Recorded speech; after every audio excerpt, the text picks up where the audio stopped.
In this video, we are going to focus on a particular type of function known as the linear function. This is probably one of the most basic functions, and we've already worked with solving linear equations, and now we're going to look at graphically what they do. And if you've taken any kind of basic algebra course, you've already seen linear functions. So hopefully this section isn't too intense. When we talk about linear functions, we have to talk about slope. So a lot of the objectives today will be dealing with the slope of a line and also just writing the line in different forms. And then the fourth one is looking at special type of lines, horizontal and vertical lines. So when we talk about the slope of a line, we're talking about basically the steepness. How steep is the line? So there's two ways you can think about slope. To get the slope, if you think of if you had to explain the slope of a ramp to someone. So if I had, here's the ground, and then here's my ramp. If you had to tell them, okay, what's the slope of that? One way to do it is to describe the slope by taking the rise over the run. And that would represent the slope or steepness. Now, if we want to do it mathematically, if we're on a coordinate plane or a grid, to get the slope, we take y sub 2 minus y sub 1 over x sub 2 minus x sub 1. These 2's and 1's, they don't mean squared. That's just my way of saying I have one y and I have another y. I have one x and I have another x. And where those are coming from is if I had two ordered pairs, an x and a y and another x and a y. That's just a way to tell them apart. The letter that represents slopes in equations is m. Now, why did they pick m? I haven't really looked into it. I don't know why they decided on M. I always think M for mountains. Mountains have slopes. So there's four types of slopes that we will run into. If something has a positive slope, that means when I graph the line, it should be increasing from the left to the right. Increasing. If something has a negative slope, when I go to graph the line, it should be decreasing from left to right. And the last two, people often get turned around. If something has a slope of 0, well, if you're like me, I don't like hills. I don't like walking uphill. So I like my ground to have a slope of 0. If the ground has a slope of 0, that means it's nice and flat. It's a horizontal line. If something has an undefined slope, that is a vertical line, meaning there's no run. And if there's no run, that means I would be I'm going to make up a number like 7. If I did rise over run, I would be dividing by 0. And I've talked about earlier, we cannot divide by 0. That creates issues. So this would be known as an undefined slope. If you tried putting 7 divided by 0 in the calculator, you would get an error. So I always tell people, if 0 is under the line, it's undefined. If 0 is under the line, it's undefined. So let's just make sure we can find the slope of a line. So find the slope of the line passing through each pair of points. So here's the equation I'm going to use. I don't have a catchy song for this one, and you're probably thinking, thank goodness. So we're going to do y minus y over x minus x. So I like to label my ordered pairs. I'm going to call this x1, y1, and x2, y2. Remember, x is always first in the ordered pair, y is always second. Or if I really wanted to, I could have called this x2 and y2, and this one x1 and y1. It doesn't matter. I'm going to go with the first way. So I'm going to substitute in. So 4 minus a negative 1 And then x2, negative 2 minus a negative 3. So two negatives make a positive. So I would get 5 over 1, which we could just say is 5. This has a slope of 5. Since it came out positive, I know that this line, if I were to graph it, this line rises from left to right. It increases. Let's look at the next one. x1, y1, x2, y2.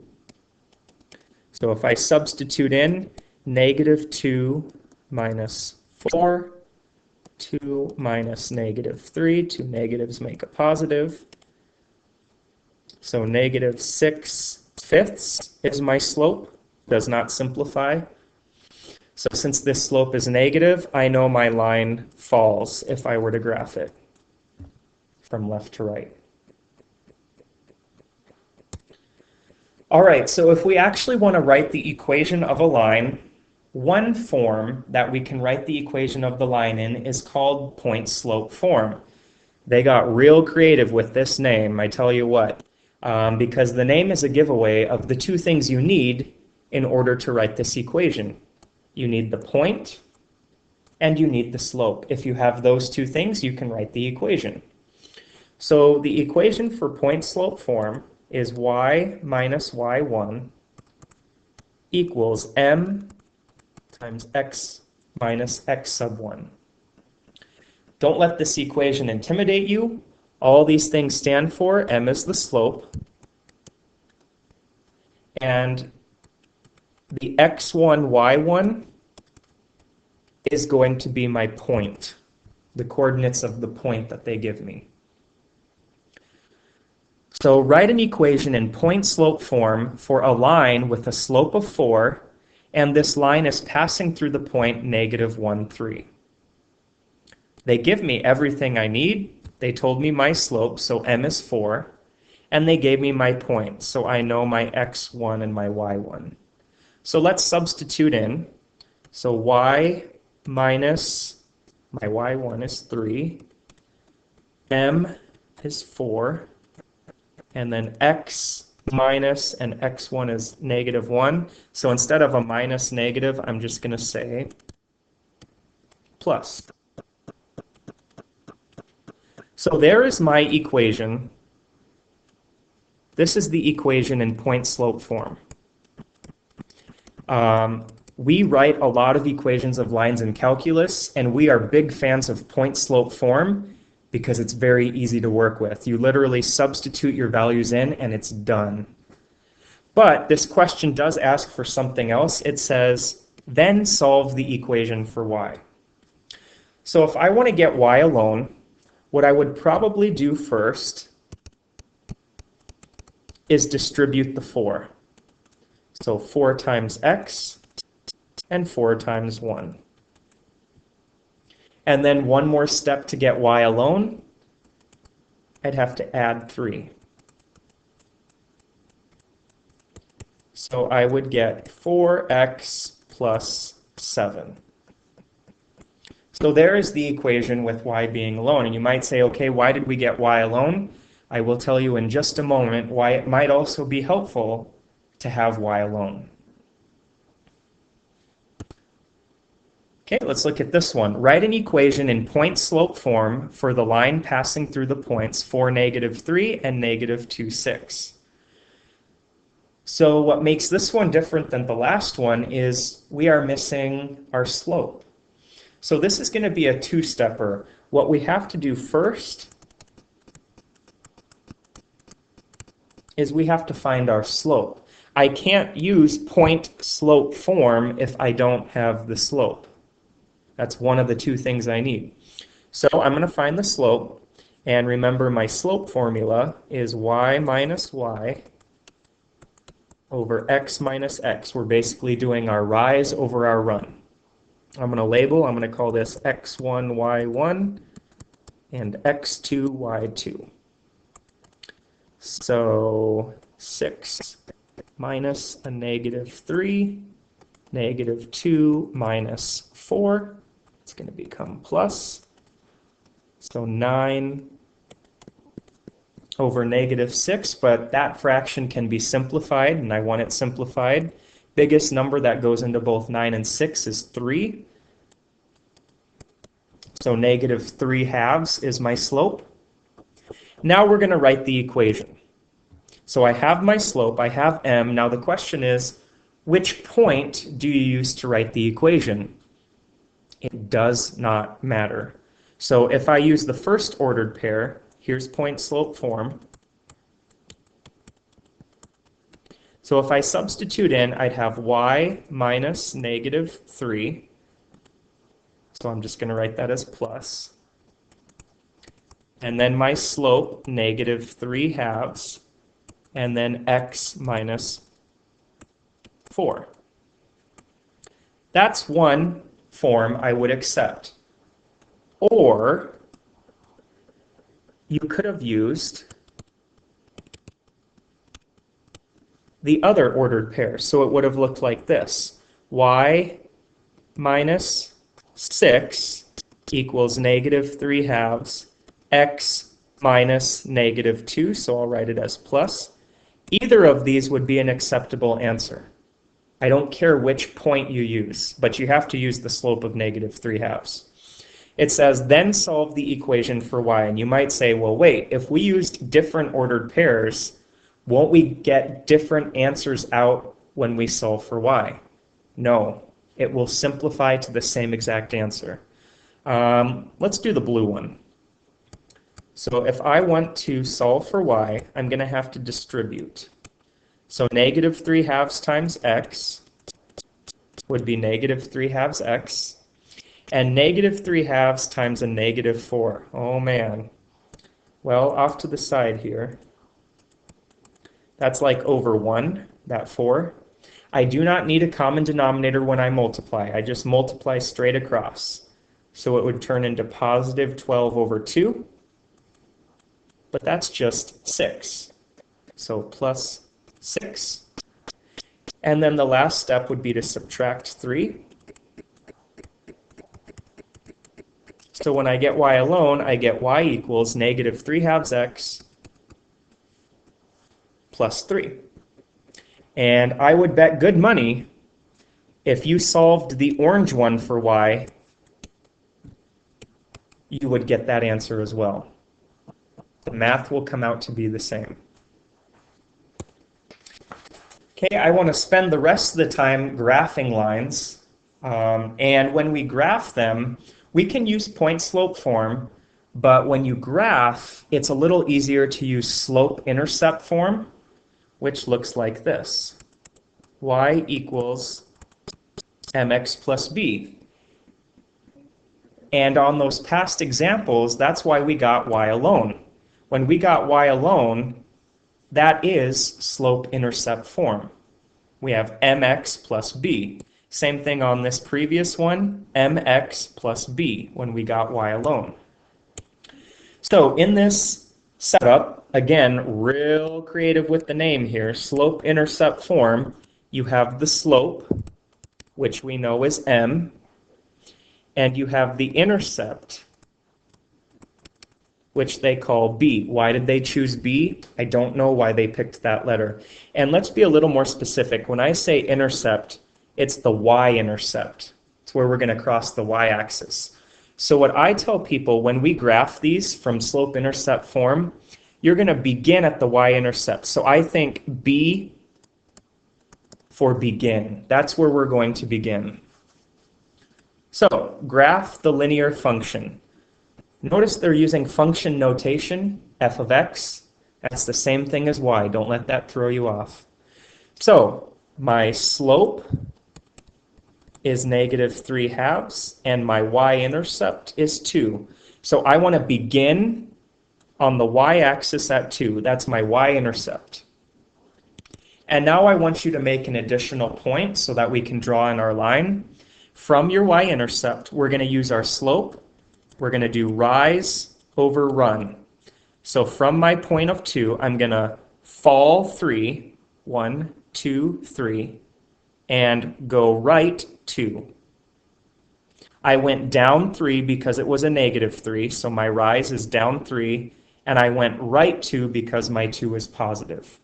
And I'm going to do it one more time. Down 3, right 2. And now I'll connect them, and I get my line. So this line represents f of x. This is the graph of f of x. Notice also it makes sense that the line is falling because my slope was negative. Let's try the next one. So my slope is 5, and make sure your y-intercept is negative 3. So I'm going to begin on my y-axis at negative 3. And now when you go to make more points with your slope, think of this 5 as being over 1. Because they're both positive, my rise is going to be 5, up 5. 1, 2, 3, 4, 5. And my run, right 1. I'm going to go again. 1, 2, 3, 4, 5, 1. Well, that's not the best line, but they should be in a straight line. So this is the graph of g of x. And it makes sense that it's rising because my slope was positive.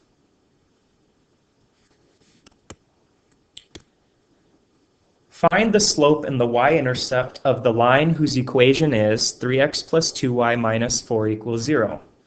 So it wants me to find m and b. Well, to really find them, if it's in this form, slope-intercept form, then that's k, because here's m and here's b. So what I recommend doing, let's solve for y, get y alone, and then it'll be very easy to answer this. So if I want to get y alone, two things have to move. The 3x has to move, and so does the negative 4. So let me write it down here a little bigger. So I'm going to have to subtract the 3x, and I'm going to have to add the 4. So 2y equals negative 3x plus 4. And then the last step is to get rid of that 2. Since it's connected by multiplication, I'm going to divide. Make sure you do it to everything. So I get negative 3 over 2x, and 4 over 2 is 2. Well, now it's going to be simple to answer their question. My slope, my m, is negative 3 halves. And my y-intercept, my b, is 2. And then I could graph it if I wanted to, but we're not going to graph that one. The last thing for today are the special type of lines, either the horizontal or the vertical lines. I have 2 words to kind of help you keep this straight.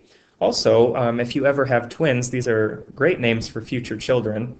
My students always give me eye rolls there because we always like to make a list of future math baby names. So Little Hoy and Little Bucks would be great names to keep track of. So what I mean by these funky words is a way to keep track of how the horizontal and vertical lines work. So Hoy stands for, the H stands for a horizontal line. The O, I'm going to cheat a little bit and say it stands for 0 slope.